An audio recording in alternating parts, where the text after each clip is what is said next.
Okay, well, why don't we get started? We have an extremely exciting session set up for you today. Welcome, everybody, to the UN Ocean Conference session. This one is titled The Nexus Between Sustainable Development, Ocean Conservation, and Aquatic Animal Welfare. Please note that the session is being recorded. The recording will be made available following this presentation, and it will also be shared across multiple social media channels. All participants are muted upon entry. Your videos have been turned off. Today's session has been designed to keep the conversation flowing, to keep it interesting. We have three sections set up for this presentation. So first, we'll have our panelists share their expertise and perspectives on this issue. Then we'll move into a sort of casual back and forth fireside chat. And then finally, we'll hand it over to you, our audience, for the Q&A. If you would like to ask a question at any point during this presentation, please type it into the Q&A box. You can find the little button for that at the bottom of your screen. And there's also an option to upvote or like someone else's questions. So at the end, any of those questions that have the most number of votes or up likes will be prioritized in our Q&A session. So before we dive into today's discussion, it's very important for me to personally acknowledge that I am joining you from traditional unceded territories of the Squamish, Musqueam, and Tsleil-Waututh First Nations, also known as present-day Vancouver, Canada. I'm your host, Sofika Kosteniuk, Managing Director of the Aquatic Life Institute. We spend all of our time at Aquatic Life Institute focused on improving the lives of aquatic animals, both in farmed and in wild environments. I've spent the last 20 years in the ocean conservation and sustainable seafood space, leading national seafood rating schemes, growing global movements in support of ocean conservation, and engaging deeply in the seafood supply chain with producers to ensure positive changes in their practices. So today's conversation is particularly resonant with me and my own journey through this space. It is really interesting, though, because not until very recently, 2021, actually, that my eyes were open to the necessity of incorporating animal welfare into all of these conversations that I've been engaged in over the last 20 years. So collectively, this group of expert panelists, we are so aligned in our call on the UN to do exactly that, is to begin opening up their definition of sustainability to look specifically at SDG 14, life underwater, and incorporate aquatic animal welfare into these priority principles and practices that are being set forth as guidelines and the collective vision of how to move forward into a sustainable path. We have 5 panelists today. Their expertise spans the breadth of animal welfare, overfishing, food systems, global trade. It's going to be a great conversation. The other place where we all agree is that our planetary support system, the ocean itself, and its very health directly impacts climate change, human health, and our ability to sustain life on Earth. So we need to urgently address the issue of aquatic animal welfare and begin truly moving on this path to a more hopeful future. So to learn how to do this, as well as some of the issues that we're all grappling with in this space, I'm delighted to introduce our 5 distinguished panelists. We have Dr. Rebecca Garcia Pinillos, Director and Founder of One Welfare, Dr. Christoph Voitas, Head of Fish Policy from Compassion in World Farming, Vince Sanchez, Interim Global Head of Campaigns for Food Revolution, World Animal Protection, Lasse Brun, CEO, 50 by 40, and Dr. Carolina Massier, International Trade, Law, and Policy Senior Advisor with World Federation for Animals. So we will begin today's panel presentations with Dr. Garcia, and I'll just provide actually a brief bio of each one of our panelists before they present their specific perspectives on this issue. So Dr. Garcia Pineos graduated as a veterinarian from the University of Zaragoza, Spain, and completed a PhD at the University of Reading, England. Rebecca is a graduate of the European College of Animal Welfare and Behavioral Medicine, and a certified specialist by the Royal College of Veterinary Surgeons in Animal Welfare, Ethics, and Law. She has worked in general medicine and as a government veterinarian since 2001. Rebecca has also volunteered with exotic animals and is an internationally recognized lecturer and professor in the field of animal welfare, educating and giving lectures worldwide. Rebecca is the past president of the Government Veterinary Association in England and founder of the nonprofit social enterprise One Welfare Community Interest Company, which started as a volunteer project, launching a global consultation to define the concept of One Welfare as a complement to One Health, and created the One Welfare framework.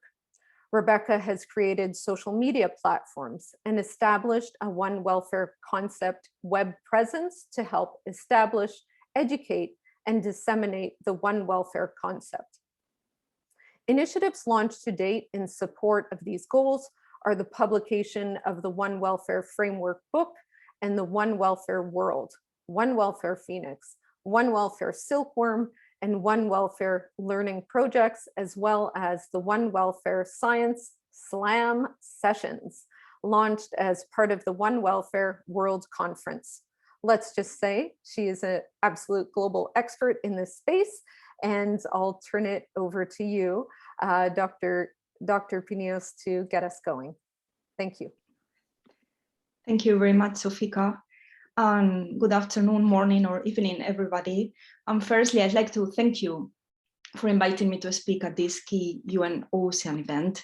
I think it's really important to have the space to discuss how animal welfare sits at the heart of sustainable development within oceans, a very big space. And I've heard a little bit the conversations before, and there is definitely a lot relevant here.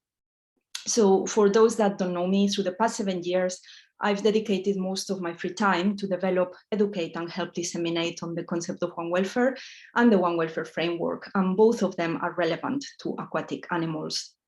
So for those that don't know what is One Welfare, so One Welfare is defined as the interconnection between animal welfare, human well-being, and the physical and social environment. It's a multifaceted concept that captures a broad range of areas, arranging the different areas within the 5 sections of the One Welfare framework.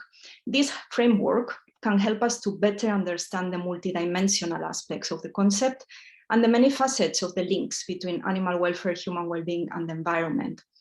It's really important to understand the difference between the concept of One Welfare and One Health. And this is very simple.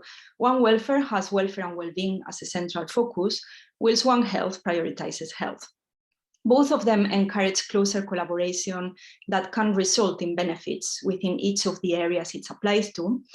By adopting, however, a One Welfare approach, we are able to identify and expose the direct and indirect benefits of animal welfare alone, which are often lost when we mix them within animal health topics. If we look at how the concept of One Welfare is relevant to aquatic animals, I will use overfishing as an example. And I'm going to focus on the impacts and how they align within the 3 One Welfare areas that I just mentioned in the definition. So overfishing has a clear impact on aquatic species living within the affected area, because this has an impact on biodiversity and the ecosystem. It affects more than one species, as it can have a cascading effect and imbalance the ocean ecosystems.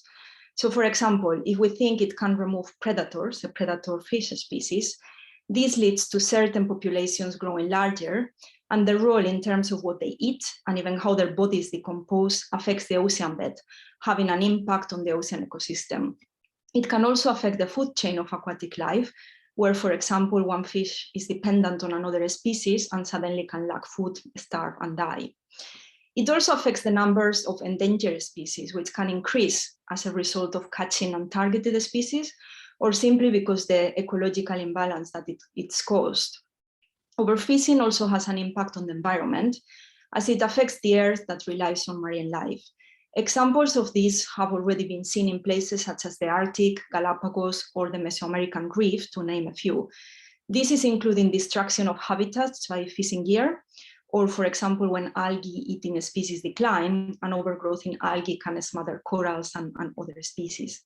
It's key to remember that oceans have a big role absorbing carbon dioxide, and the figures quote about 30% of carbon dioxide produced by humans. This buffers the impacts of global warming and supports our well-being and the environment. So maintaining ecosystems that support or even increase this is crucial. Overfishing goes also beyond aquatic life and nature, and it also affects and impacts human well-being. It can result in a food crisis, financial losses, and even loss of employment for those who work directly and indirectly in the fishing or other industries, such as ornamental fish. The figures quoted under SDG 14 are that marine fisheries provide 57 million jobs globally and provide the primary source of protein to over 50% of the population in least developed countries.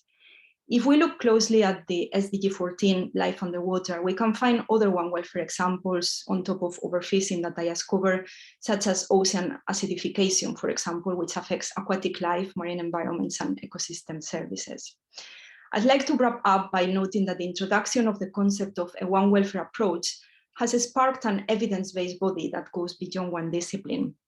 Academia is taking up the concept, and we have started to see research papers, including One Welfare, that highlight welfare-specific interconnections.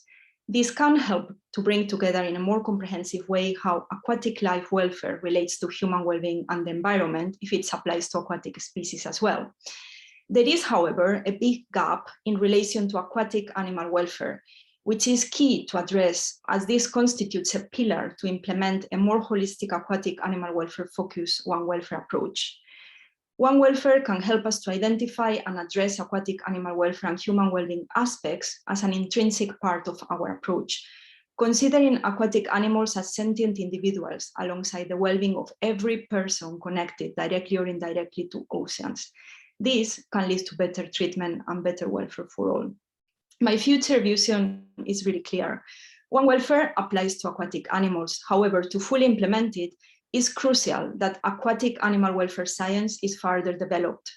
Adopting a One Welfare approach within ocean policies complements and amplifies the benefits of a One Health approach and the Sustainable Development Goals by integrating further professionals and aiming for a true holistic approach which considers not only health but also welfare aspects. Thank you. Thank you so much. That's such a great introductory overview of the issue, and it just makes perfect sense. My own educational background is in ecology, so the interconnection of all living systems, all living beings. And I think that we are at such a pivotal point now in our own sort of global awakening and awareness of, if we do something to one part of the system, there will be ripple effects across the entire system. We may not know them, but we need to be thinking in this manner. So to that point, if I could just ask you one quick question before we move on to our next speaker, because it's kind of really pressing in my mind. You briefly mentioned SDG 14, so life underwater. Do you think that aquatic animals and this one welfare approach also have a role to play in other SDGs? Definitely. If we look across the different SDGs, we can see very relevant topics such as zero hunger, where we are reading how healthy and sustainably managed oceans can contribute significantly to addressing food.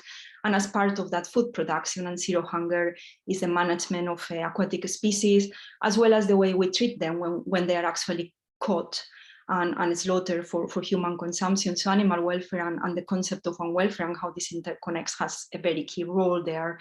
If we look at SDG 3, for example, like good health and well-being, again, benefits to human health and well-being in the form of ecosystem services, including climate regulation and other areas, or even cultural values has a key role. And there, of course, aquatic animals play a key role, not just in fishing, but also if we think of communities that live off ornamental species which are being caught and provide a source of economical well-being in a sense in some communities, and how that's affecting again those aquatic animal species, how they are being captured, how the quota systems are functioning, how the transport of those species to where they go is managed, and how the well-being is kept. So again, quite a key role. And several others for example, SDG 8, decent work and economic growth, again, overfishing has a massive impact on economies, and it can create economic losses, which are going to have an impact on communities, on livelihoods, and on needs for financing or finding alternative jobs. And it also has the impacts I've mentioned in terms of aquatic species. So preserving those species is key really to maintaining that economic growth in a way. And again, we can cover climate action and the impacts on climate change of oceans, and how that is all interconnected with the welfare of those aquatic species, the biodiversity, and the well-being of population, depending on being impacted by the climate action. And even if we look at land SDGs, so SDG 15, which covers life on land, we can actually see how restoration of specific water areas has an impact on sedimentation and impacts on water quality in coastal areas, and how that's interconnected with the fisheries that depend on those particular ecosystems, which might be sensitive, for example, to sediment levels, etc. And again, if we focus on the land side, we can see how unsustainable uses of lands can have an impact on associated habitat degradation, and land-based sources of pollution can filter to the marine ecosystems and have an impact on those aquatic species, affecting their well-being and the communities that live there. So I can see that there are ample links in all these SDGs. There was a very interesting paper, not focused on welfare, but looking really at the interlinkages between SDG 14 and other goals. And that was one of the interactive dialogues that has been tabled at the main conference. So I definitely think it's worth reading through this paper and actually reflecting on how animal welfare integrates into that discussion on how SDG 14 applies to other SDGs, because that is definitely relevant and something that must be considered and noted. Perfect, thank you. So just more, more case to the point, nothing exists in a vacuum. If we continue to think that way, we will continue down this very concerning and highly unsustainable path that we've been in. So everything is interrelated. We always need to be looking at the key stakeholders in every system, and understanding how our actions are impacting them and how their health and well-being will ultimately impact ours. Stakeholders in this case are the aquatic animals. Great, thank you. I'm going to now introduce our second panelist, Dr. Christoph Wojtas. Thank you so much. I know you're joining us from another event that you're engaged in that has some questionable internet connectivity, so we're going to cross our fingers. So thank you for taking the time to pop out of that session to join us today. Christoph Wojtas is the head of fish policy at Compassion in World Farming, where he is leading an international team and a project aimed at improving the welfare of aquatic animals. Christoph and his team produced several reports on topics such as the effects of feed-based aquaculture on wild fish stocks and food security, farmed fish welfare, and octopus farming. His efforts focus on the fight to get fish welfare recognized by the European Union animal welfare legislation and get the topic of aquatic animal welfare more embedded in conservation and environmental protection efforts. Christoph has a PhD in animal welfare with a special focus on fish.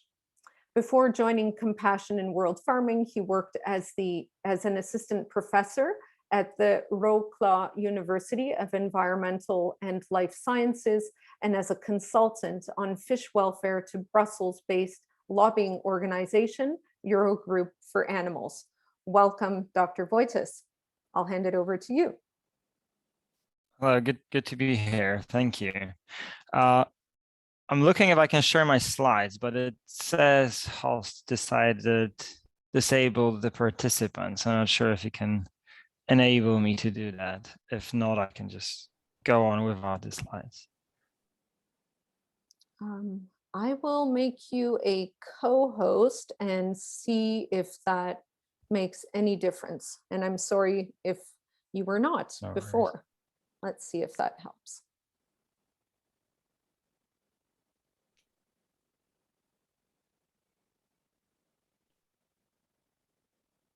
It does help, yes, thank you. I think it should work now. Can you see my slides? It is coming.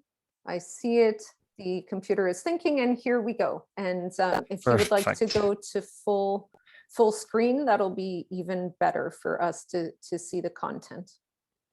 It is already full screen here, but it might be the internet connection delay thing. Okay. Is it full screen on yours? Not yet, but if you would like to start, then we'll see if it decides to participate. Sure. Yeah. Hopefully, if not, I think you'll be fine without the slides as well. I wanted to basically touch on what Rebecca said already and give you one, I think, quite good example of how it all connects. I'll start with just the basic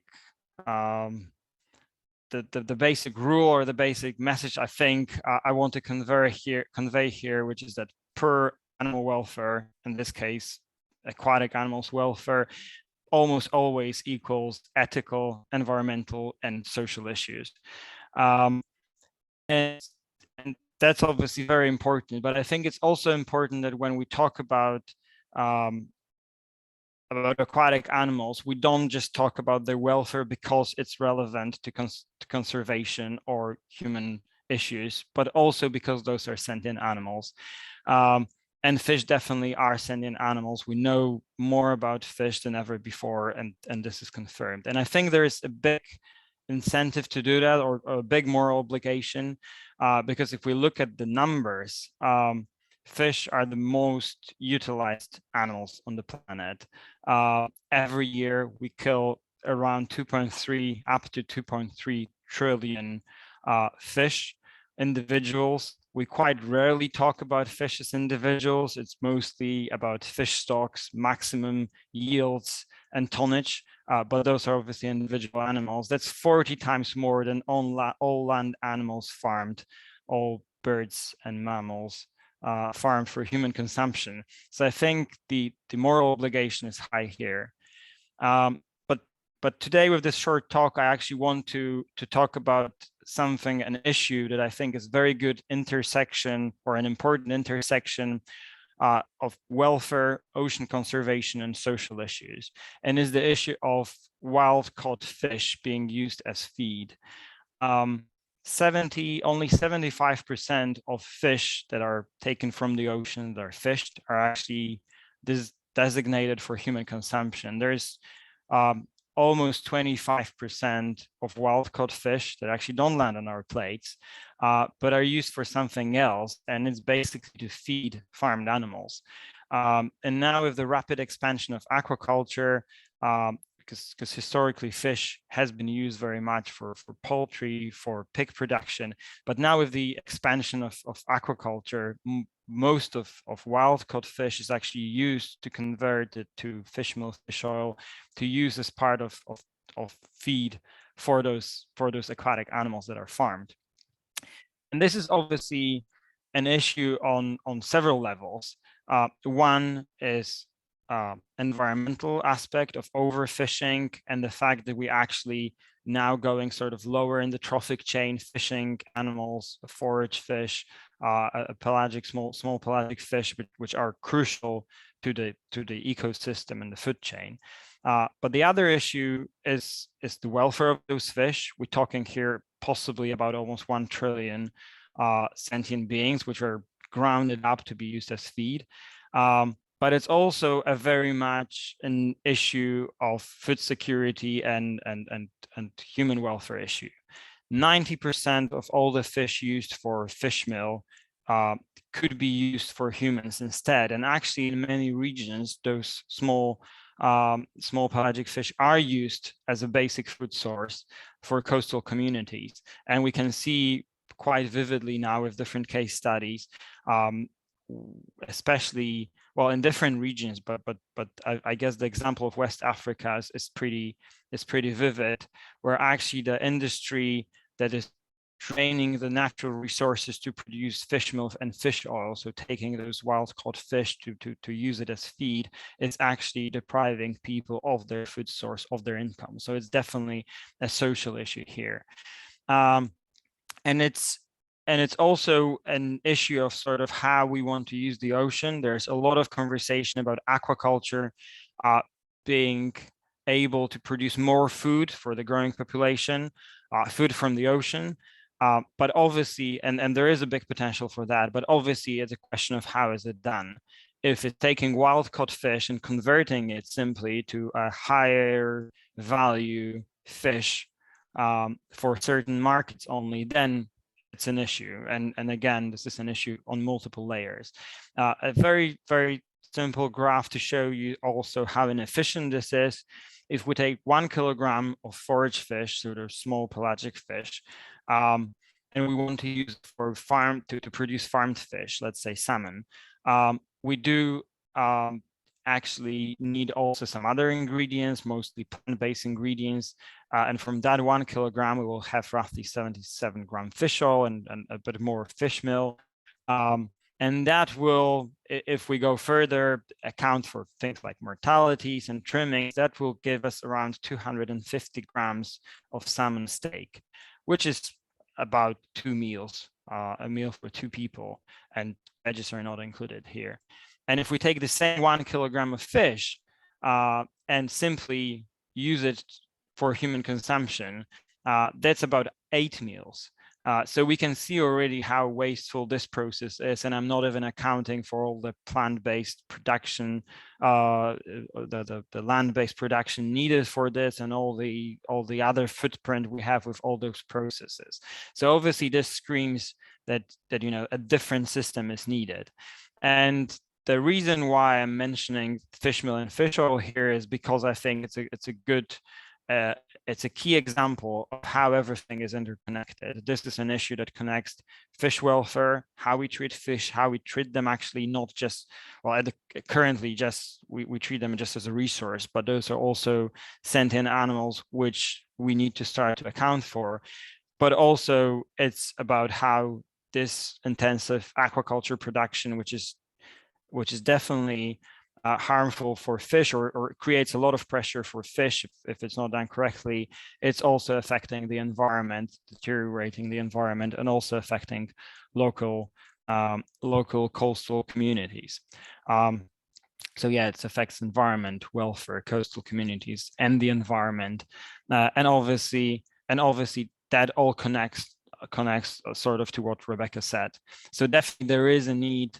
And we're probably going to discuss about that, so I'm not going to go into detail, but there is a need for the SDG 14 to be a bit more holistic here and include the aquatic animal welfare in its scope. That would be my message here. Thank you. Thank you so much, Christoph. We unfortunately were unable to see your slides because I guess technology was not cooperating today, but your audio came through loud and clear, so that is wonderful. If anybody is interested in receiving your slides or viewing them after the presentation, we'll figure out how to make that possible if you are agreeable with sharing Sure. the content. Okay, perfect, perfect. Thank you. Thank you. I have a question for you actually as well before we head over to Vince. And in the very beginning, you briefly mentioned an ethical and a moral obligation that we have to aquatic species. Could you expand on that a little bit and share your perspectives on why we as humans, top predators in the food chain, most impactful animal that has ever existed in the history of our planet, that is reshaping the course of history for everything and everyone that has ever existed. Why should we care about a simple, anchovy, sardine, mackerel? Yeah. Tell us a little more, please. Sure. I maybe tweak your question a little bit because I don't want to go into the very sort of philosophical debate about why we should care for animals in general. I assume if someone is on the call is already sort of in that mindset of us treating the environment and other living beings in this, in a slightly different way than just sort of taking everything for granted. But I think why fish specifically? I think if we assume, if I can assume like everyone here in this forum would care for the welfare of their dog, or hopefully for the welfare of farm animals as well. We don't want those animals to be abused, and we would want those animals to have a decent welfare. For fish specifically, well, one thing is the state of knowledge that we have. I think at the moment, there is no doubt fish are sentient animals. They do experience pain. They do experience emotional states, definitely fear. So they should have the same we should have the same moral considerations for fish as we have for land animals. And then, as I said in my presentation, there is the additional aspect of numbers. We have huge numbers of animals, of fish that are actually sort of affected by human activity. And unfortunately, because the discussion about the welfare of aquatic animals, the welfare of fish is quite mature. It's quite immature. It's at early stages. The welfare of fish is rarely addressed. We don't have good legislation in most countries. We don't have proper guidelines, and quite often, even farmers or fishermen don't really consider fish as animals that do require special treatment because of their welfare. So there's a lot of room for advancement and to work actually to improve lives of those animals. Thank you. I appreciate your perspectives. Thank you for sharing that. I'm wondering if you could stop sharing your screen, and then we'll head over to Vince. So our third panelist for the day is Vince Sinches. He's currently the interim head of campaigns, Food Revolution for Animals in Farming, under the Food Systems Strategy at World Animal Protection. He's also the former Philippines Oceans and Political Campaigner for Greenpeace Southeast Asia. Vince previously focused on areas where fisheries, including areas of sharks, tuna, and sustainable seafood existed. He also co-founded, I hope I get this right, Panagat, the widest Philippines-based sustainable fisheries network composed of NGOs and fisherfolk associations. He's the policy officer of Marine Wildlife Watch of the Philippines and the co-convener of Save Sharks Network Philippines, as well as the policy officer of a coalition of prominent organizations in the scientific, NGO, and tourism communities in the Philippines that campaign for the global protection of various shark species at CITES and CMS. He also co-founded Save Tanon Strait Citizens Movement and joined the Dolphins, who filed and won a Supreme Court case against the Japanese oil drillers. Okay, that is an entirely separate webinar that I would love to dig into with you, Vince, at some point in time. He started in the early 90s as a student activist, then as a trade union organizer and a community organizer before jumping ship to the environmental cause in early 2000s. Vince is a diver and an aspiring ecological farmer. Welcome, Vince, over to you.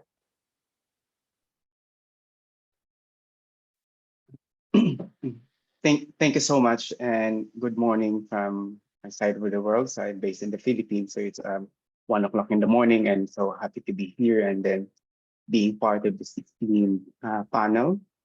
Um, I think just to build on what has been presented by colleagues and fellow panelists, by Dr. Rebecca and Christoph, and I think right now we basically have established that the current system in terms of looking at animals, or the current food system does not really consider animals as a sentient being, and at the same time it's also one of the biggest source of animal suffering.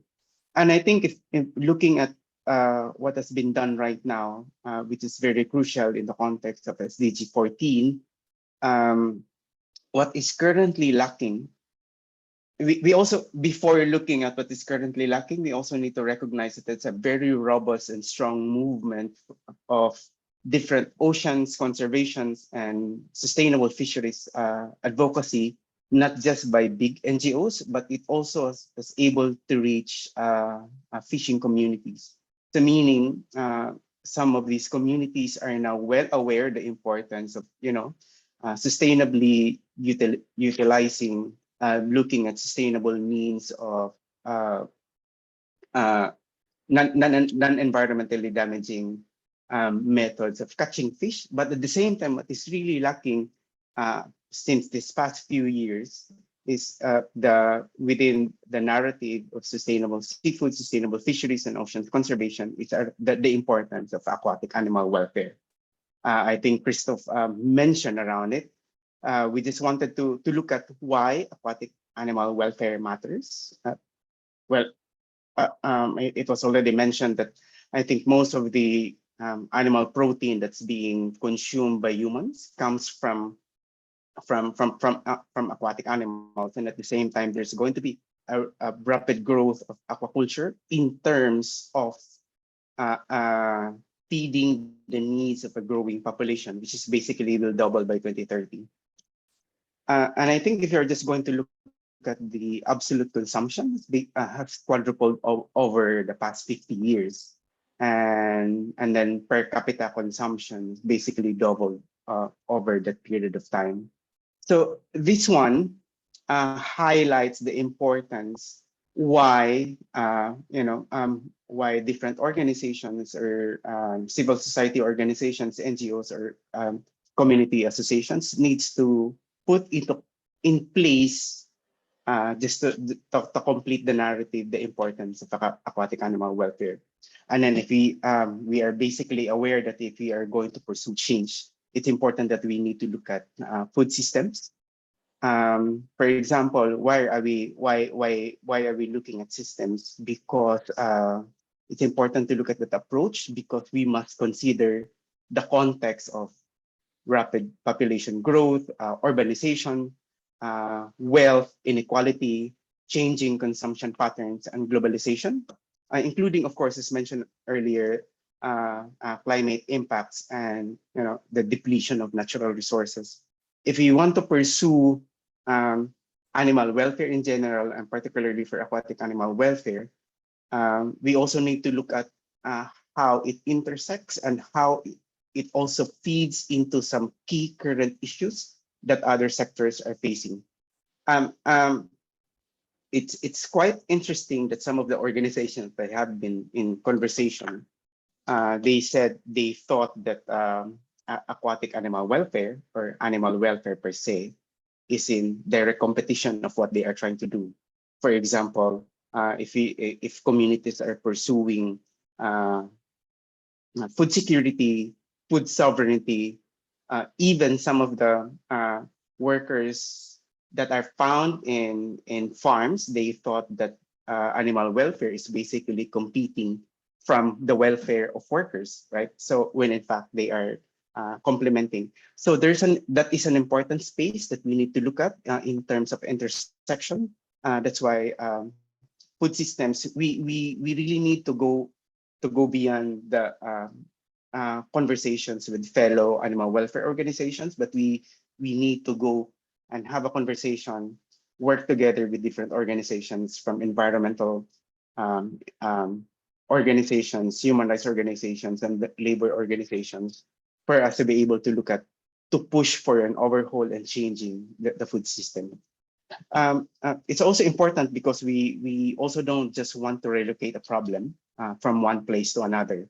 For example, if one community in the global north is basically successful in driving out a problem in one place, we don't want to see that this problem will be relocated thousands of miles away, like in the global south.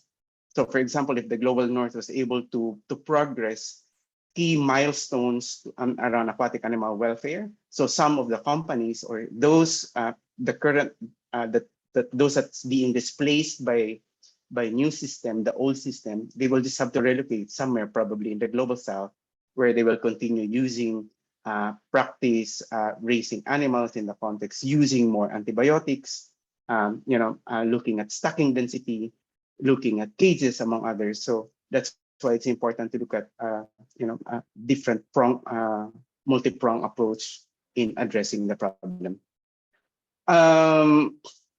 If you really wanted to look at changing the predominant global system of protein production, of course, that we also need to look at why animals need to be considered sentient beings.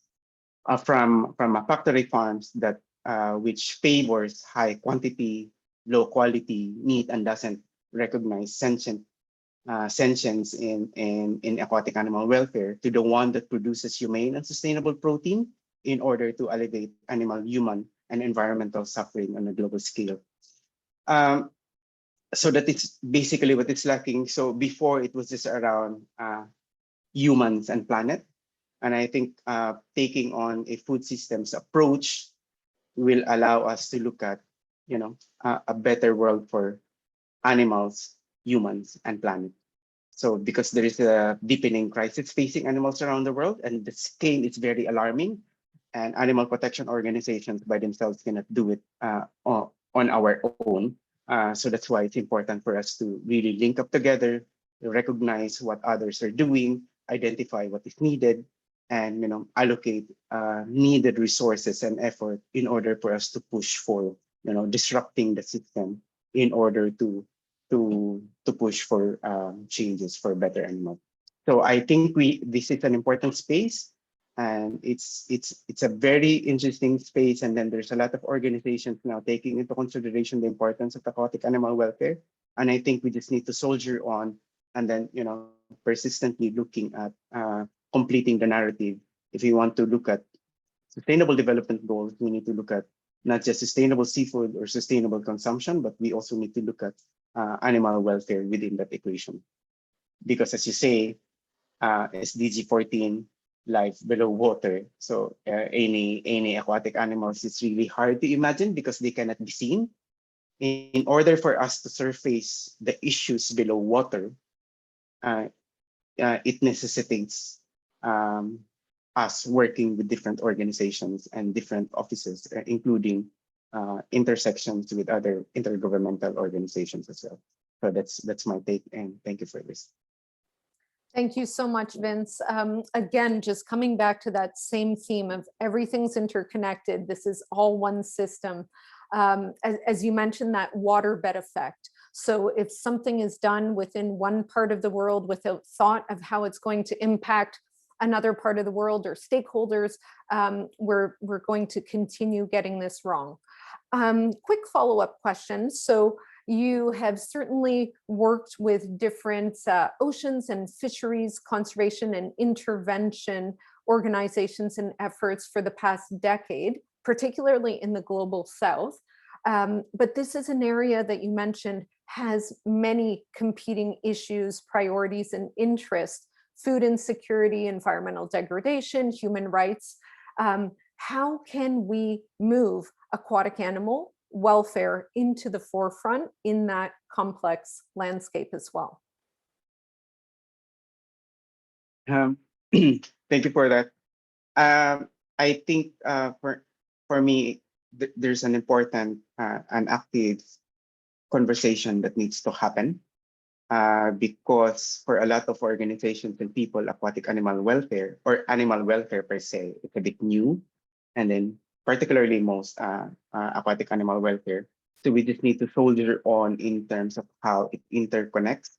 We also need to take into consideration that because sometimes when we approach organizations, we are just so caught up in our own bubble that this is what we want.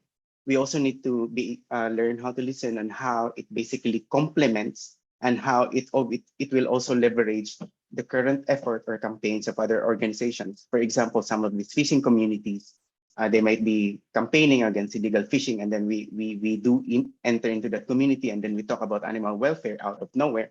But at the same time, so I think a very good social preparation that needs to happen in that conversation with the community and how everything interlinks and intersects. So before we're going to do some clear actions, right? That conversation leading to a common understanding so that we'll be able to identify some common areas where we can work together.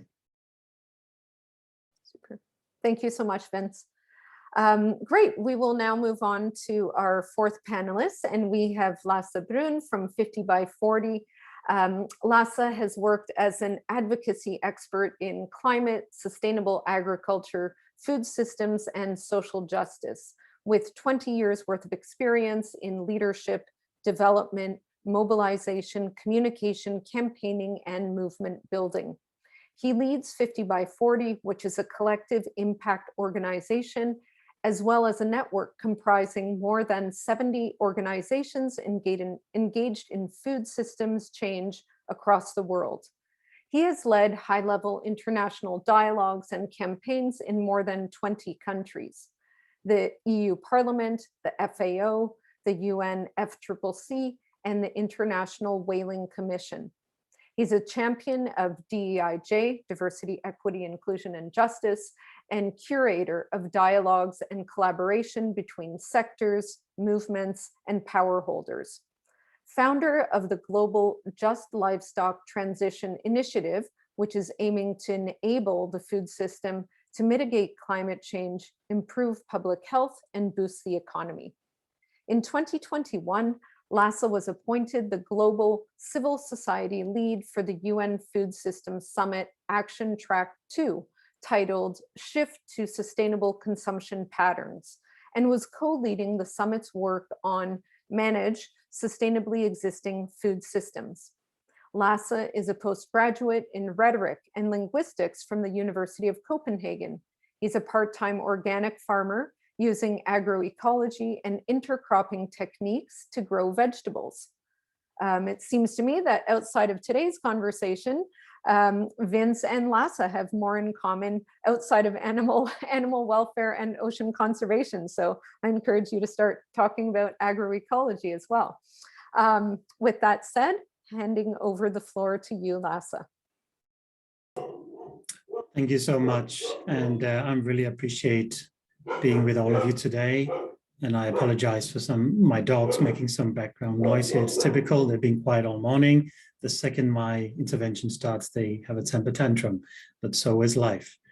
I'm very happy to be around such esteemed colleagues here. I'm not a natural scientist myself, so I really rely on all the expertise on the natural aspects of the discussion today. I'll be focusing more on the policy aspect. I also want to mention I'm happy to see how this has become a big issue now, and how fish animal welfare and interlinkage with sustainability is really something that is being discussed and taken seriously. A small anecdote: in 2010, I was consulting for an organization called Baltic Sea 2020.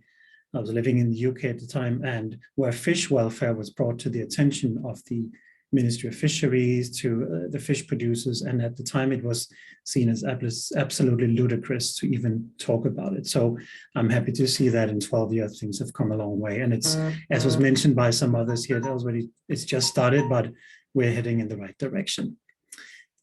So I will just share a brief presentation here.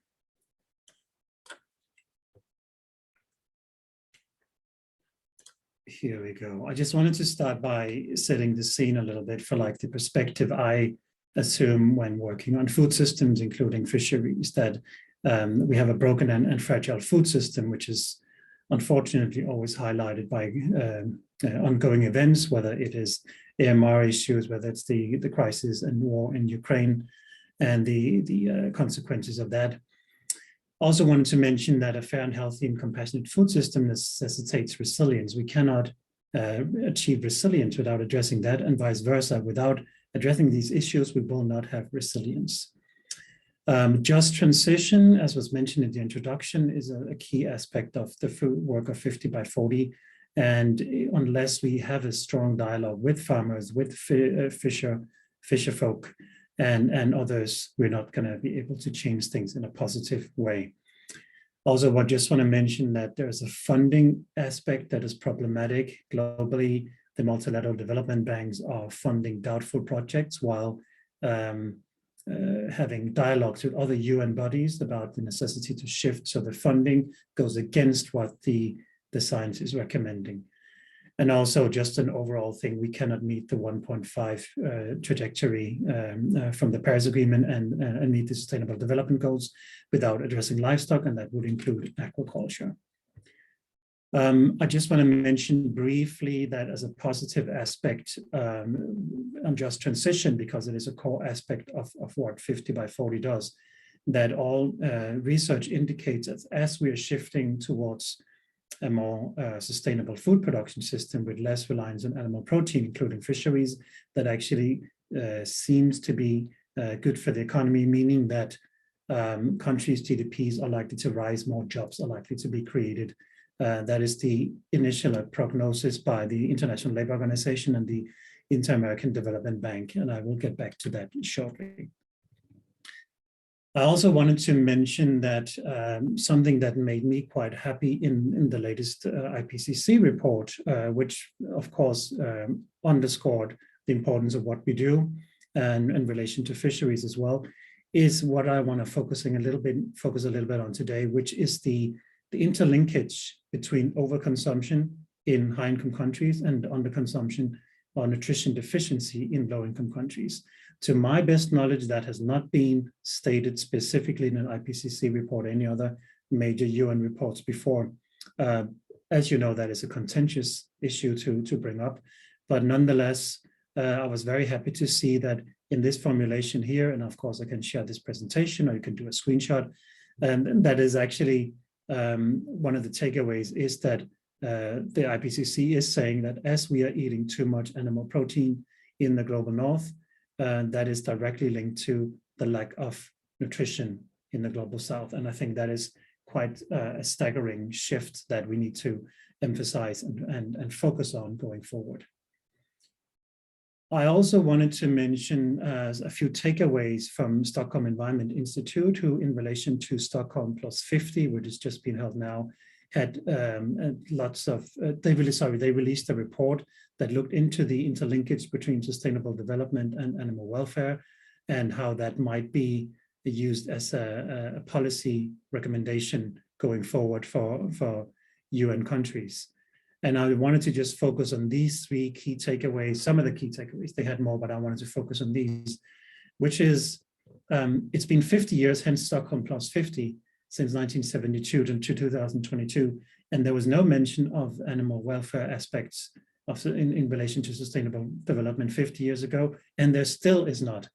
And then when you look at the trajectory of terms of how climate, environment, rights, and so forth has developed in the last 50 years, it seems odd that this still hasn't reached the radar of the UNEP.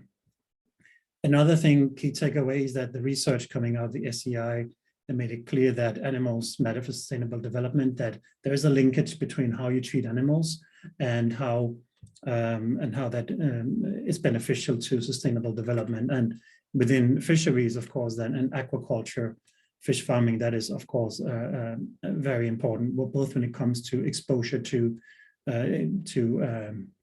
chemicals or AMR issues relating to fish farming, for instance, but also how the food is used and how the workers are treated.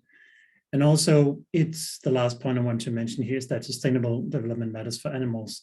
Well, there is something to be said about the I don't know, Christoph didn't want to get into the ethical aspects, but I do think it's important to mention that the concern for animal welfare as an intrinsic aspect of their lives, I think also plays a role in how we generally look at development and climate change, and the circle of empathy needs to be widened. And I think, as we've seen through time, as certain UN bodies are embracing different aspects, whether it is rights within BIPOC communities, within women's rights and so forth, that as they are embraced, it trickles down to membership countries and others. So I think it's important to focus on this here.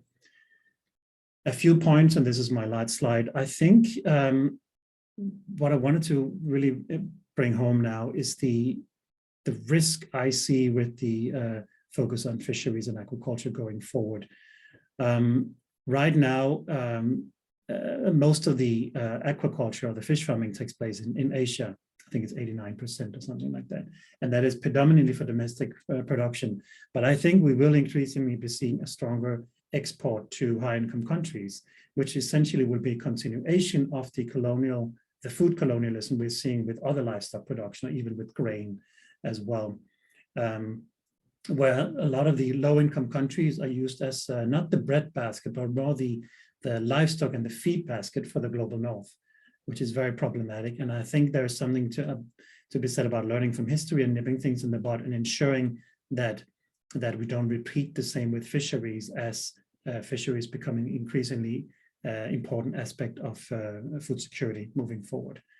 That also it's also important to focus on the fact that when you grow locally, and when it's livestock, whether it's fisheries, that the problems are not exploited, right? So all the issues of runoff of antibiotics or pollution or the exposure to workers' health aspects is in the countries that are producing it, is not exposed to the countries that are importing foods. And that, again, is a form of food colonialism, I think. And of course, food sovereignty is increasingly important, that people in all countries across the world should be allowed to produce their own food under their own circumstances, on their own terms. I wanted to just mention that we need to move away from the paradigm of the last century and start working much more with nature.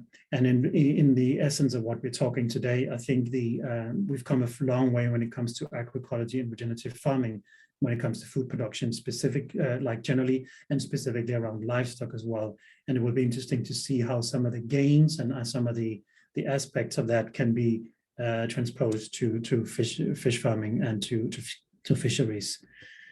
Obviously, we need to have a focus, from my perspective, on having much fewer animals, and that also means much fewer fish, and those who are indeed part of the food chain should be treated much better. And that also plays into my almost last point here, which is the true value of food. We need to focus not on the true cost of food, but the true value of food, because the true value takes into consideration all the externalities. It's more like a life cycle analysis aspect that takes into consideration local pollution, as I just spoke about. It takes into consideration the workers' rights, health implications for workers' rights, and so forth. So we again do not continue to let all the problems remain in the producing countries. And availability and affordability, of course, is important, as we want to present alternatives to overconsumption of fish. We need to make sure that it is also funded or has the appropriate resources to be able to cover that. So it's available and affordable to all communities. And again, how do we address that within fisheries and aquaculture? I think that is something that's going to be a huge problem and a huge conversation for us going forward. Two final points. I mean, just fish and livestock are always separated as like animals, and fish are separated, but I think we should increasingly, and particularly in the UN setting, start talking about livestock as encompassing fish as well. I think it will do us a good service, because the separation has not historically been very useful for advocacy and for changing things. And the final thing, as I mentioned in the beginning, everything points to when you are shifting to more sustainable food production, focusing on fewer animals, fewer fish, and producing the food in a much more sustainable way that takes into consideration the animal welfare, takes into consideration workers' rights, takes into consideration working with nature, not against nature, that is actually good for the economy. So we need to be done with the conversation that there is a discrepancy between sustainability and economic growth. They go hand in hand, and we need to start acknowledging that and pushing that forward. I'll stop there. Thank you. Thank you so much. And I knew that I'd be learning new things from all of our presenters. The term food colonialism really stopped me in my thoughts this morning. Well, this morning in Vancouver, where I am. Thank you for that. It really puts the issue in quite a stark perspective. So thank you for sharing that with us. On the issue of so many competing issues that we are calling on global governments to act on quickly, with urgency, with clarity. As you mentioned, animal welfare, and now specifically aquatic animal welfare, is such a new topic. People don't even know most of the time when I have conversations with them where to begin. How do I wrap my head around it? This is something that was almost in my mind an inanimate object in the past. I just have no idea how to relate to it. Knowing that 2023, or I'm sorry, 2030 is such a key line in the sand for the UN, the IPCC report, the FAO, everybody is sort of pointing their attention to 2030 as the moment in history where we will either be making forward gains on all of these necessary areas, or we will be facing a very, stark path forward. What do you see as the most likely place in terms of global policy to hitch this issue of aquatic animal welfare to, so that those decision makers can very quickly begin to understand how to incorporate language and priorities, how to sort of piggyback it on existing issues? Yeah, that's a really good question. And I know Dr. Carolina Michel is going to be talking about trade, so I won't get into that because I look forward to hearing that part. I do think, coming back to my presentation, the linkage between overconsumption in the global north and underconsumption or nutrition deficiency in low-income countries is a key aspect. And I think when you talk about development, you cannot address it, including fisheries, without talking about how much is eaten in the global north. And as the fish stocks are depleted in the global south, though, that is not for local markets, right? That is a lot for export, or to take the small fish to feed to larger fish that is mainly eaten in the global north. So I think aligning the development agenda and the food consumption agenda, the quantity agenda in the coming years will be important. And I think we're already going to be seeing it at COP27 in Sharm el-Sheikh later this year, when the focus on food and the climate nexus is going to be much larger. And there, the equity aspects and the equitable food distribution is going to be key. And since a lot of the countries in the world that are suffering from climate change are coastal communities, there needs to be a stronger conversation about how the consumption of fish in the global north, the imports of that from those markets, is not sustainable. So I think the sustainable development, climate change, and the equitable food distribution agenda is going to become bigger. And I would suspect some of those key conversations should be happening both within the G7 and the G20. The G7, there needs to be a reckoning within themselves, talking about the common but differentiated responsibility, that everybody has a responsibility, but those who consume the most and pollute the most has the biggest responsibility. And also within the G20, who carries a lot of the weight around the world in terms of production, consumption, and pollution, there needs to be a much stronger agenda on how they are responsible for the development, including equitable food distribution. Thank you for that. Great. Thank you so much. And now on to our final speaker. This is an area where I would say I have personally the least amount of historical knowledge and understanding about, but I am confident that just like the conversation of aquatic animal welfare, actually much of what I have experienced or been exposed to in the past works into your area of expertise, Dr. Carolina. So if you could, get ready for your presentation. In the meantime, I'm very delighted to introduce you.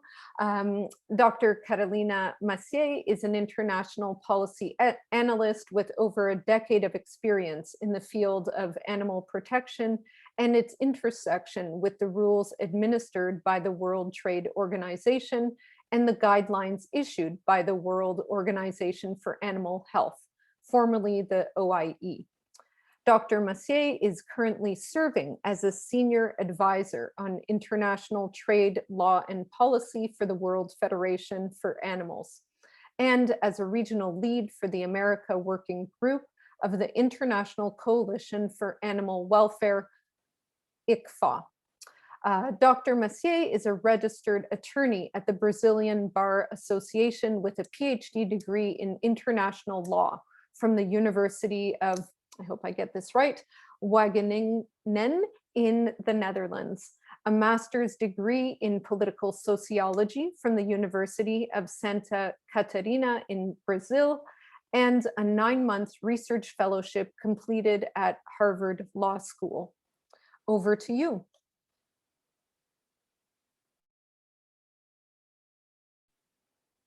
Hi, thank you. Thank you for the introduction and thank you for the invitation. For me, it's also a learning opportunity, not only to hear from those that I admire, but also from relatively new topic for me in terms of aquatic animal welfare. So thank you for having me here.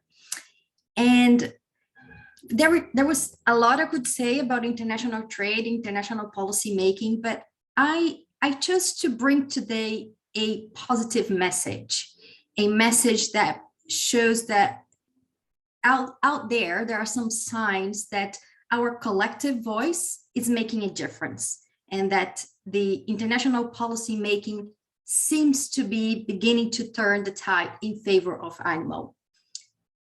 So in today's presentation, I will focus on two organizations, the United Nations Environmental Program, UNEP, and World Trade Organization, the WTO. But there are so many others developments taking place. But I thought these ones were truly very important breakthroughs for us to understand. And before I dive there, please give me some space to just present the World Federation for Animals, since it's a relatively new organization founded in 2021, a membership of animal protection organizations from all over the world, which aims exactly that, to bring the interests of animals at the core of international policy making. This is our current membership. So the United UNEP, as some of you have, Lars has just mentioned, in his 50 years of history, it has focused on conservation, which, as you know, looks the animals from a population management perspective rather than from an individual perspective. And in this history, it has been very hard to talk about animal welfare within this organization. But just a few months ago, in March, a huge breakthrough was the approval of this resolution that we are now calling Nexus resolution, which calls the UNEP to develop a report on the nexus between animal welfare, environment, and sustainable development. At a first sight, someone may say, well, that's not really a big deal. It's just calling for a report to be written, but is in fact the very, very first UN document to be adopted in an assembly. So it's a huge big step, and it's a step that will provide us a framework for further advocacy in terms of animal protection within UN and hopefully more within the UN system. The second one I would like to talk to you and spend a little bit more time is the World Trade Organization. Historically, trade liberalization policies and environmental protection have had frictions. And interesting, I just noticed when I was putting my notes together that all the very 3 cases related to animal welfare, animal protection, better say, in terms of the WTO, relates with aquatic animals. And so in these cases, there was always this big doubt whether or not the trade would impose a barrier for domestic efforts to protect those animals. So I'm happy to report in relation to one of these cases that the WTO sided in favor of the animals and recognized that a member state can set a trade restriction when its citizens are concerning with the welfare of the animals. The second breakthrough, which happened it's very fresh, it just happened a few days ago, is the negotiation of a fisheries subsidies agreement. As some of you might know, this negotiation, it was long awaited, almost 20 years of discussions to reach a set of rules that will hopefully phase out harmful fisheries subsidies.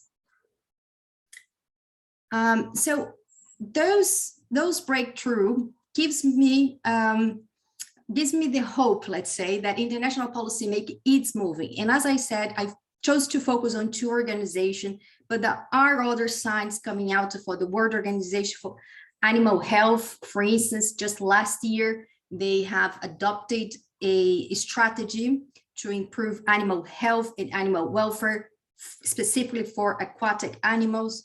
There are new negotiations taking place at the World Health Organization regarding the notion of One Health. So there are a lot of developments taking place out there in terms of international policy making, and I believe that we are seeing the tide turning in favor of the animals. So thank you. Thank you very much for that concise but really comprehensive presentation. I'm curious if you could speak just for a few minutes about all of these breakthroughs that you mentioned. And of course, I think all of us are operating in this space, not because we have zero hope for a for a positive path forward. It's because we have been able to agree and align on areas where change can happen, where hope does exist. So that's sort of what drives us. So these positive breakthroughs are very, very encouraging. Would you say that the historical frictions then between environmental protection policies and trade liberalization policies are now features of the past, or is there far more work to be done in this space?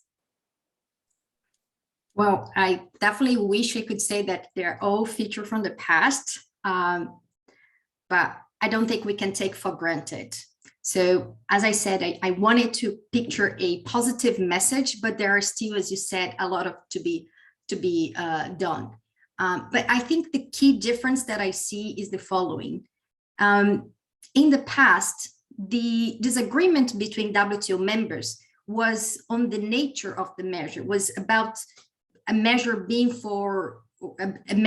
adopted for the purpose of protecting the environment. And that was seen by the majority of the trade officers as a disguised protectionism. Nowadays, we don't see that kind of discussion taking place. There are more and more trade officials agree that that concerns for the environment and concerns for the conservation, concerns for animals are not protectionism, but they are a necessary measure to support global demands, to support global goals, and to support the SDGs. So this agreement nowadays takes place at the design. How can we design a measure for that common purpose in a way that can balance all the difference between developing countries in terms of economic and social perspectives? So that is where the discussion takes place, more on the design, not so much on the nature of the measures. Thank you so much for that. Wonderful. So we'll now be shifting into more of a casual conversation amongst myself and the panelists. I encourage everyone who's in the audience, and we've had around a steady number of people in the audience, to please drop any questions that are popping to the top of your mind into the question and answer box, and we will get to those shortly. And then if we don't have many questions, I have a proposal for the panelists, just to liven it up a little bit before we sign off and head over to all of our other obligations. But let's see what happens in the next few minutes. I wanted to just ask, and I'll initially pose this question to Rebecca, and then see if anyone else would like to tag on to it. But in terms of civil society's role in this whole discussion and the pressing need for animal welfare, aquatic animal welfare specifically, to rise to the top of the agenda, what do you feel that civil society can and should do to begin creating the positive change that needs to happen? Thank you. Very broad question, but yeah, a lot to it. So, I mean, there is a lot that needs to be done. As I mentioned during my early intervention, I feel that one of the key priorities within aquatic animal welfare, there is broad agreement that vertebrate aquatic animals feel pain and are sentient. However, there are still question marks around some of the invertebrate species. So there is still a lot of gaps, and not just in terms of sentience, but also in terms of painful procedures that are done to animals, and how those are implemented into practice. So, I mean, we can go through a very technical, specific cover of this question, or a very broad one. I think if we go into the technical area and think of procedures that are done to fish farming and fish slaughter and fish handling and catching, etc., there are still a lot of gaps and unknowns in terms of how those procedures are affecting fish, in terms of how those procedures can be changed and can be improved to actually make the process much more effective, much more welfare friendly for the animals, and also much more well-being friendly for the people. So I think one of the key priorities would be to actually identify those gaps and start looking into solving those gaps and finding solutions to try to improve those areas, which have been really not explored for years. So I think that could be one of the change areas that civil society could be focusing in. And I will let others speak, but that's an initial answer on a very technical question, but I think a question that is affecting millions of fish and millions of animals every day, and something that could be helping a lot in terms of welfare and well-being of people. Thank you for that. That's great. I'm wondering, Carolina, maybe you have some thoughts on that. And then also I'm curious, perhaps Vince, with your experience being engaged in Greenpeace, maybe Christoph as well, just in the movement building side of things. But Carolina, over to you first. Thank you. Well, I think I will answer this question more or less like I did the other one from a historical perspective. So I think the role of NGOs have evolved over the years, and that has been positive and also welcome by governments in general. For instance, we could say that at the beginning, governments would see NGOs are just holding street protests and just screaming out there that this is wrong. Where nowadays we see that governments comes to the NGO for science, for advice, And in those two, actually, in all those three breakthroughs that I provided as an example, the work on the background carried by NGO was huge, from collecting information, from sharing information, from coordinating dialogues north and south, for trying to come up with innovative frameworks. So just in the case of the UNEA resolution, for instance, over 250 organizations worked together to create the momentum and to make sure it would be adopted. So there's a lot of work out there, and I think once again, we are seeing that the more we coordinate it and the more we professionalize ourselves, the better we are engaging the whole mechanism of policy making. We are recognizing nowadays as a valid stakeholders. Great. Thank you so much. Would anyone else like to provide some thoughts on this topic? Vince, you've popped up. Go ahead. Yeah, thank you so much. As I mentioned, and I think really from my perspective and experience, and I think we have the responsibility of moving forward, because I think the civil society space is really important in terms of influencing, in terms of really focused interventions. And I think one way of looking at it is in terms of like a hero among heroes, right? So meaning when I say that we are heroes, a hero among heroes, there's a recognition that different organizations have an important role to play in terms of how we are going to leverage each other's agenda. As I mentioned, I think last mention around like workers' rights, those campaigning on food sovereignty. And I think what is also important, just to reiterate again, the importance of just transition. And I think in terms of sustainable development, it should be able to, we should also frame it in the context of how it's going to benefit those who are, eating less, those who have food insecurity, those who have less access to protein requirements daily. So basically, on how it will lean towards the global south. We need to prop up the voices and power of the global south in order for us to move and change and overhaul the systems that we are currently caught in right now. Thank you.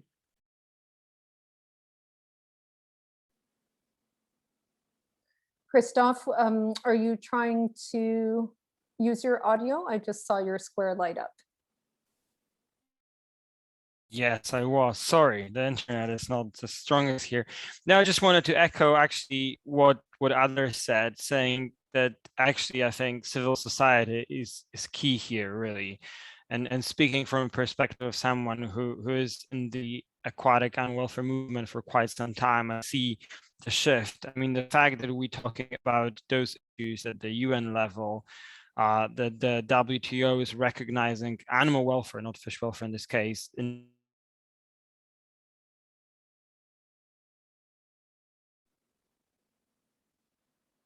trade. This is all because of the sort of civil society or of public perception changing. And I think for aquatic animals specifically, we have a lot of work to do, obviously, to do that. I think there's much more awareness on land systems and not so much on how fisheries, aquaculture, the sort of ocean environment is affected by those activities in general. But I think it's changing. I can see in the past years I've been in the movement, probably the past 8 years, focusing on fish welfare. I can see a very, very sort of steep line of people being more engaged, more interested in the issue, being actually treated more seriously over the years. So I think we are definitely on a good trajectory. Super, thank you. Lasse, would you like to add anything to that? My next question was going to ask you to speak first, but please chime in on this one if you would like. Just briefly to say, I think it's so important that we, and I agree with my fellow panelists, what they said so far, that we as a movement move forward, it's so important that we don't try to do everything, all of us, but we remain very strong, focused on our areas of expertise, but do the necessary coordination and comparing the notes behind the scenes. So everybody speaking with the same voice is not helpful because we have very different constituencies, and stakeholders would rather having many different voices, but having the same meta-narrative. And perhaps we're all sharing brainwaves. That is exactly where my second question was going towards. And 50 by 40, of course, is a broad network convening organization. Aquatic Life Institute also has our own Aquatic Animal Alliance. We've just reached 100 members globally. How do we find this broad alignment? Because now we're, meeting even on today's call, different experts from different geographies, from different areas of work. We're all, I believe, pointing ourselves in the same direction, but there are so many different voices. How do we create the greatest impact collectively in the shortest amount of time to ensure that not only policy is set, but ideally enforcement, regulation, oversight, that the necessary change is actually tractable and there's accountability for it? Really broad question. Yes, thank you. A very big question as well. Well, coming back to what I said before, I think it's so important to, and I have a little assistant on the side here. It's so important that we are not trying to do everything at the same time, but rather compare notes behind the scenes. I often refer to 50 by 40, which is a microcosmos of like the larger collaboration we needed across the movement. That's kind of like an ethical cartel. A lot of conversations are going on behind the scenes that might seem disjointed to the outside world, but it's important to make sure that we, first of all, don't do things that are detrimental to each other. So communication around that is key.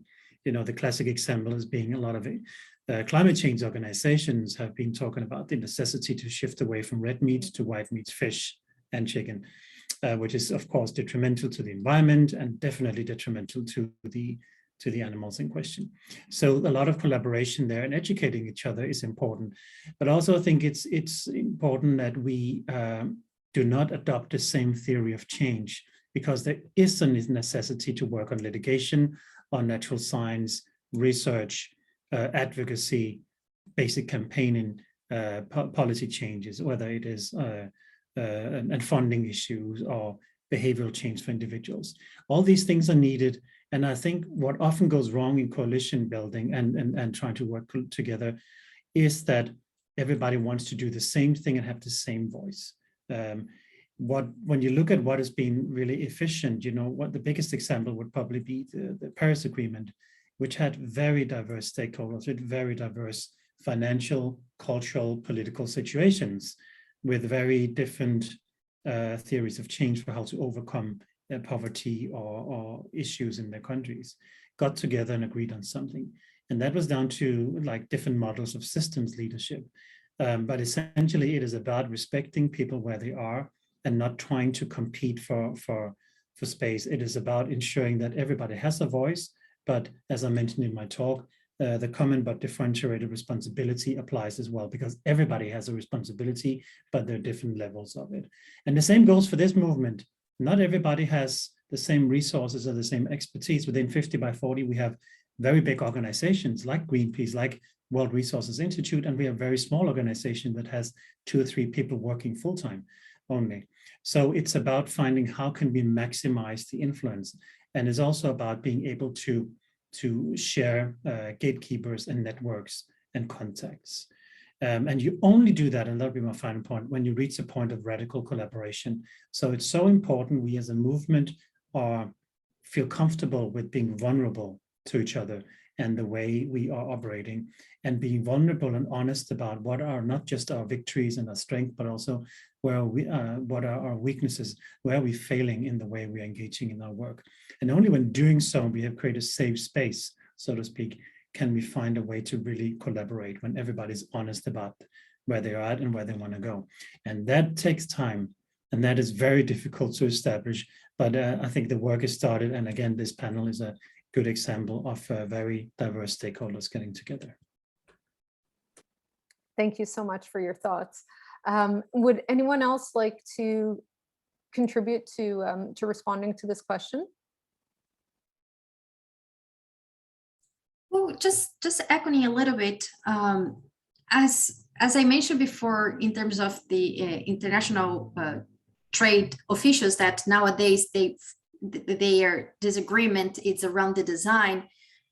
I think I would say in here supporting what Lasse just said, that we need at the same time a lot of collaboration, but also different views from the civil society, because exactly that we can all agree on the end goal, but we might have different views on how to get to the end goal. And as long as we respect but support each other, I think we will make the difference, and we will help exactly the other side, the government, who also needs to accommodate different perspective, different interests. So if we bring that diversity and respect, if our work reflects that, I think we will be better equipped to help in domestic and international policy making. Thank you so much. Okay, we have one, not a question, but a relevant comment that's popped up into the question and answer box. There's a call for comment on proposed recognition of new specialty group, which is asking ABVS to recognize fish practices as a specialty American Veterinary Medicine Association. So I'm not sure if that's something that anyone is attuned to or would like to comment on, but the link has been provided here in the chat.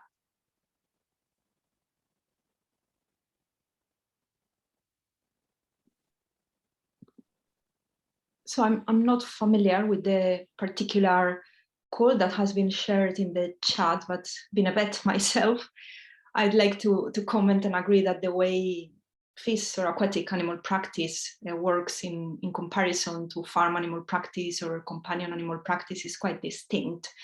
And the knowledge, skills, etc. required are quite different. So I consider it's quite a lot of background information that supports creating a new specialty to create a line of veterinary practice that specializes on those skills.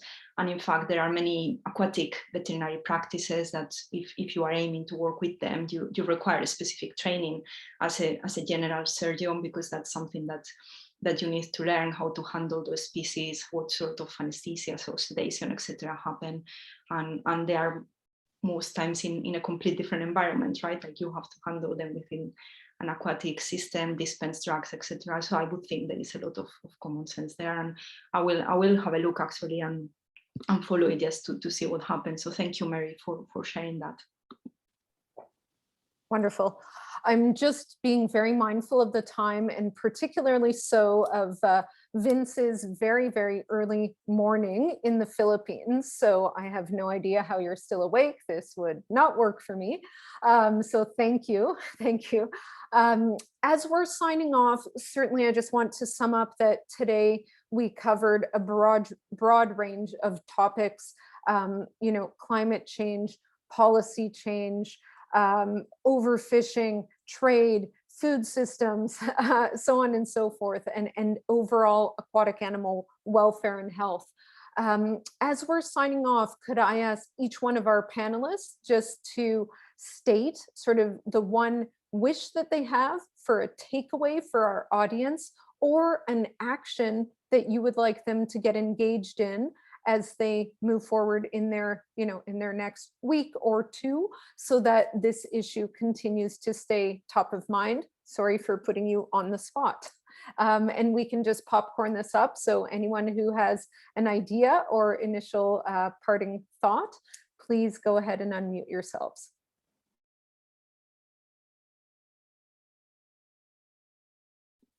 Yes, I'm quite happy to go first, no problem. So for me, as I mentioned earlier, it's very clear. It's just to help raise awareness and dissemination of how the One Welfare approach is also relevant to aquatic animals. Most times we talk about farm animals, companion animals, wildlife, and ocean life seems to be a bit left behind. So I think raising awareness of that aspects as well and trying to press ahead with further examples in that area is important. So yeah, so that's my takeout message from here today. Thanks. Yeah, I'd be happy to go next. I think similar to that, there's basically a recognition that there's a growing awareness as well in terms of the intersectionality of key global issues. But we just need to make it more really apparent on the role of aquatic animal welfare or animal welfare, for that matter, in terms of how we are going to progress sustainably and making it more humane. And I think that's what's really lacking in terms of sustainable development goals, so making it more humane and sustainable. So, and I think this again, recognition that each of us has a unique contribution in terms of how we are going to leverage each of our agenda and how we are going to build a real global movement in terms of pushing for a better world for animals. Thank you.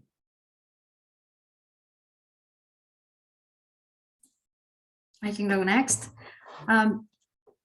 I think you said, well, which call we can do for everyone to take on the next 2 weeks, but I would expand to a little bit to the next 2 years. The next 2 years is going to be very, very critical. So the breakthroughs that I presented, the UN resolution and the negotiation of fishery subsidies, they are just the first step. It's very, very critical that today, next week, and the week so on and so forth, throughout the next 2 years, we keep the momentum and we keep the conversation towards a better implementation of the report, the design and publication of the report of the UNEA. In the case of the fishery subsidies, that negotiation continues to broaden the scope of the agreement, and also that the agreement is ratified, that the agreement is implemented. And also to remind ourselves that the SDGs, no one should be left behind, and may it be for the aquatic animals. Let's not forget them when develop the Nexus resolution, also in the fishery subsidies, even though it has a conservation perspective, that we take at the implementation level the sentient of aquatic animals as well. That would be my takeaway. And once again, thank you. Thank you for that. And before either Christoph or Lasse speak, I would just like to highlight for anyone in this panel or in the audience beyond, knowing that 50 by 40 is this broad global network focused on food systems reform, that the Aquatic Animal Alliance under the Aquatic Life Institute has 100 now plus, as of this morning, members across the globe.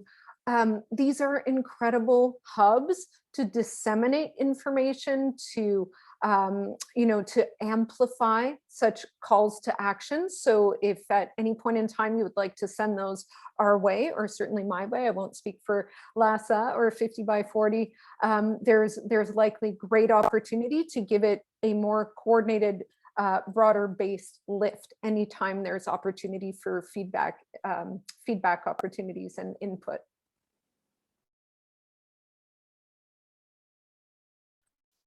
Thanks. I can go next. I first just wanted to say it's really encouraging to see the agreement and sort of the scope of discussion, but I think everyone is sort of arriving with the same points here.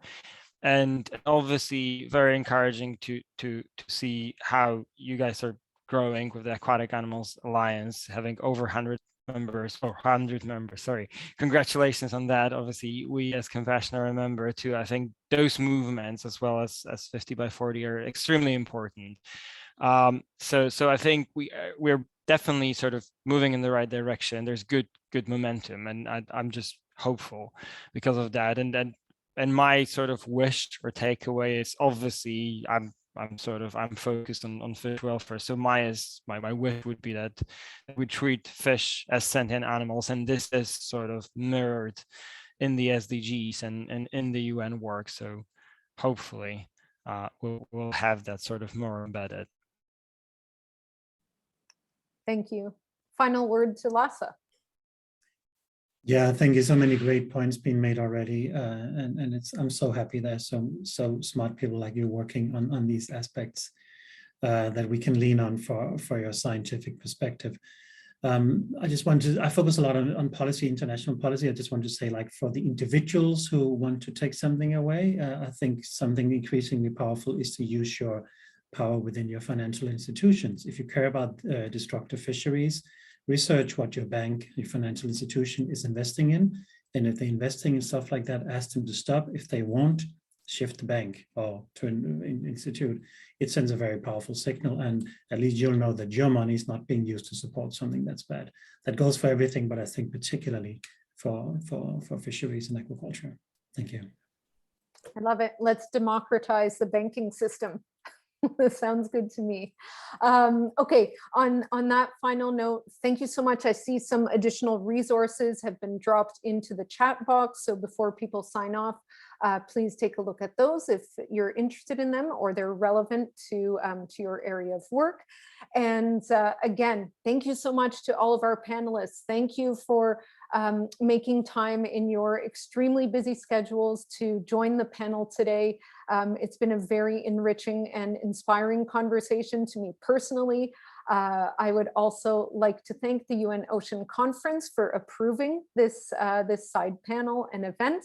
And to all of our participants, thank you so much as well for engaging in today's session. Again, a recording will be made available shortly following this session, and certainly we will be posting it across all of our media channels. And then you can always email me directly or any of the other panelists if you are looking for this session. So maybe I'll just drop my email in here before I sign off. There we go. Thank you, everyone. Stay well, stay inspired, keep doing the incredible work you're doing, and I am certain that our paths will cross in the very near future. Take care. Thank you. Bye-bye. Thank you. Bye-bye. Bye-bye. Thank you. Bye-bye. Thank you. Bye-bye.